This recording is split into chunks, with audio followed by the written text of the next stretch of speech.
अमित शाह ने उतार के रख दी अरविंद केजरीवाल की इज्जत। आइए बताते हैं क्या है पूरा मामला। दिल्ली में विधानसभा चुनाव को लेकर सियासी माहौल पहले ही खूब गरमाया हुआ है कि आज अमित शाह ने भी अरविंद केजरीवाल की भ्रष्टाचार की गाथा सुना ही दी। दरअसल हाल ही में एक नए कामकाजी महिला छात्रावास ब्लॉक सुषमा भवन का आज केंद्रीय गृह मंत्री अमित शाह ने उद्घाटन किया। छात्रावास का नाम पूर्व विदेश मंत्री सुषमा स्वराज के नाम पर रखा गया। वहीं दिल्ली की मुख्यमंत्री भी रही थी। उद्घाटन कार्यक्रम को केंद्रीय गृह मंत्री अमित शाह ने संबोधित किया। शाह ने साफ तौर पर कहा कि वो सुषमा जी ही थी जिन्होंने संसद में कांग्रेस के भ्रष्टाचार को उजागर किया था। इसके साथ ही उन्होंने विपक्ष को सलाह भी दी। उन्होंने कहा कि मैं उम्मीद करता हूं कि विपक्ष के सभी नेताओं को उनके काम का अध्ययन करना चाहिए और जो उन्होंने किया उसका अनुसरण करने का प्रयास करना चाहिए। साथ ही आम आदमी पार्टी के राष्ट्रीय संयोजक अरविंद केजरीवाल पर निशाना साधते हुए केंद्रीय गृह मंत्री अमित शाह ने कहा कि उन्होंने दिल्ली वासियों के पैसे से शीश महल बनाया और उन्हें राष्ट्रीय राजधानी के लोगों को हिसाब देना जरूरी है, क्योंकि आखिर वो पैसा है तो दिल्ली की आम जनता का ही। कार्यक्रम में उन्होंने कहा कि कुछ बच्चे मुझसे मिलने मेरे घर आए।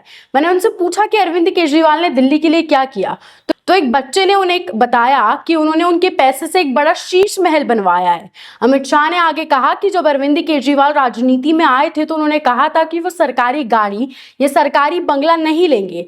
आज उन्होंने दिल्लीवासियों के पैसे से शीश महल बनवा लिया है। केजरीवाल जी, आपको दिल्ली की जनता को हिसाब देना होगा। बच्चे ने कहा कि उन्होंने दिल्लीवासियों के 45 करोड़ रुपए से 50,000 गज जमीन में अपने लिए शीशे का महल बनवाया है। केजरीवाल जी, आपको दिल्ली की जनता को जवाब तो देना ही होगा। अमित शाह ने अरविंद केजरीवाल के भ्रष्टाचार को एक्सपोज करते हुए यह भी कहा कि आपको दिल्ली की जनता को हिसाब देना पड़ेगा कि किसके पैसे से 6 करोड़ के डिजाइनर मार्बल लगवाए, किसके पैसों से 6 करोड़ के मॉडर्नाइज्ड पर्दे लगवाए, किसके 70 लाख से ऑटोमेटिक दरवाजे लगवाए और किसके 50 लाख से कारपेट बिछवाए, किसके 36 लाख रुपए से सजावटी पिलर लगवाए।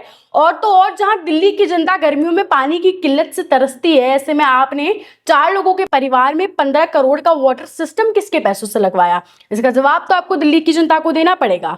अब अरविंद केजरीवाल का शीश महल किसी से छुपा तो है नहीं, और ये जाहिर सी बात है कि जिस पार्टी के नाम के आगे ही आम शब्द का उपयोग होता है, आखिर उनके पास ऐसा महंगा शीश महल बनाने का पैसा आया कहां से? इस पे आपके क्या विचार है, हमें कमेंट करके जरूर बताएं। तब तक देखते रहें राजस्थान वन।